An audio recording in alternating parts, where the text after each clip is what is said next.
क्या धरती में अगर जीवन आया था तो क्या मंदिर मस्जिद गुरुद्वारा लेके आया था? हमें नहीं लगता है। चरणबद्ध विकास होता है, मानव का क्रमबद्ध विकास हुआ है, ये पूरा संसार जानता है। आज की साइंस भी ऐसा बोलती है।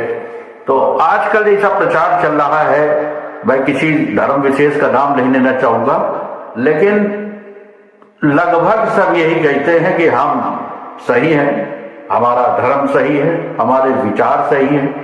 कभी झांक के देखा कि सच्चाई है वही सही है? उस पर अगर जाना चाहोगे तो आपको वो यथार्थ सत्य की व्यवस्था दिखाई देगी कि उसको आप नकार नहीं पाओगे। वो ऊपर वाला जब एक है तो उसकी व्यवस्था भी एक है, और उसने आज से करोड़ों साल पहले जो व्यवस्था दी थी वो करोड़ों साल बाद भी रहेगी। वही सनातन है, वही शाश्वत है, बाकी सब झूठ है। आप ब्रह्मा विष्णु महेश को कैसे नहीं मानेंगे? आपका शरीर बोल रहा है कि हर क्षण किसी चीज का जन्म हो रहा है, पालन हो रहा है, संहार हो रहा है, कल्याण हो रहा है, सबके स्थान है बॉडी में। ये शब्द पे बच जाइए, शब्द के अर्थ में जाइए, सारी सच्चाई सामने आ जाएगी। पूरा संसार इसी से चलता था जब कोई न मंदिर था, न मस्जिद था, न कोई ठेकेदारी थी। आज ठेकेदारी उसका बहुत बड़ा कारण है।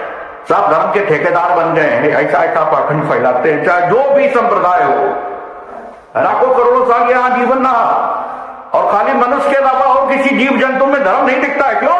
अरे कुत्ते का जितना दिमाग दिया जाता है वो उतना ही रात को टाइम भौंकने का काम उसको कार्य मिला है, वो उससे ज्यादा कुछ नहीं जान सकता। कोई ऐसा जीव नहीं है जिसके निर्धारित बुद्धि ना हो। जितना उस परमेश्वर ने दिया, उस भगवान ने दिया, वो ईश्वर अल्लाह ने दिया, उतना ही वो कर पाता है, उससे ज्यादा नहीं कर पाता है। उससे ज्यादा अगर कोई कर पाता है तो मनुष्य कर पाता है।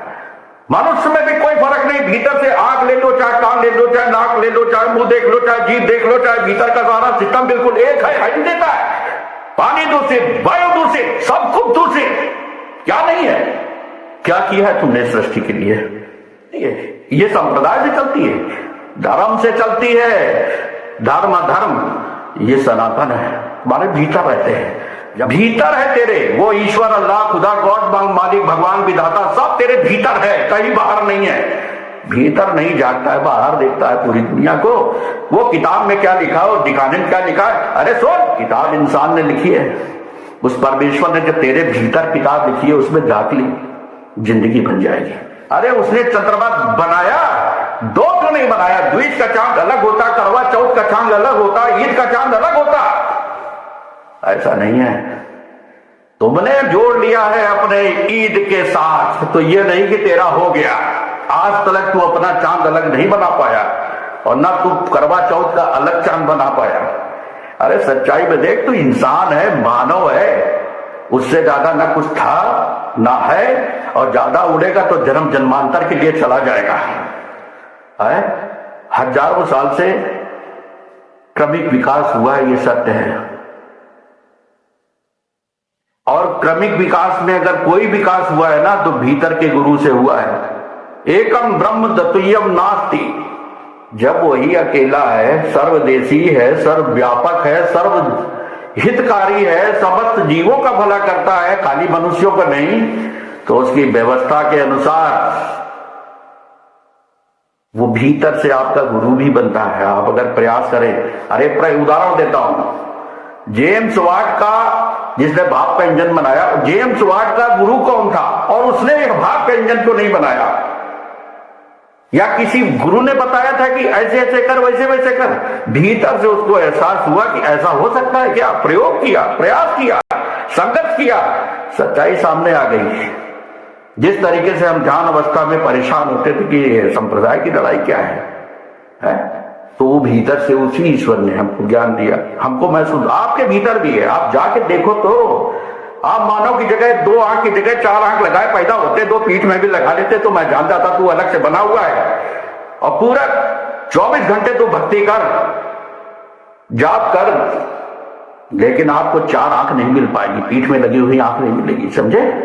उस व्यवस्था का समझो, अपनी सीमितीकरण, अपनी हैसियत को समझो, नहीं तो बहुत देर हो जाएगी। समय ज्ञान विज्ञान जितना भी चीजें हैं, कोई जरूरी नहीं है कि मैं विज्ञान से पूरा सहमत हूं, विज्ञान विनाश की भी चीजें बना रहा है, तो ये समझो वो अधर्म है।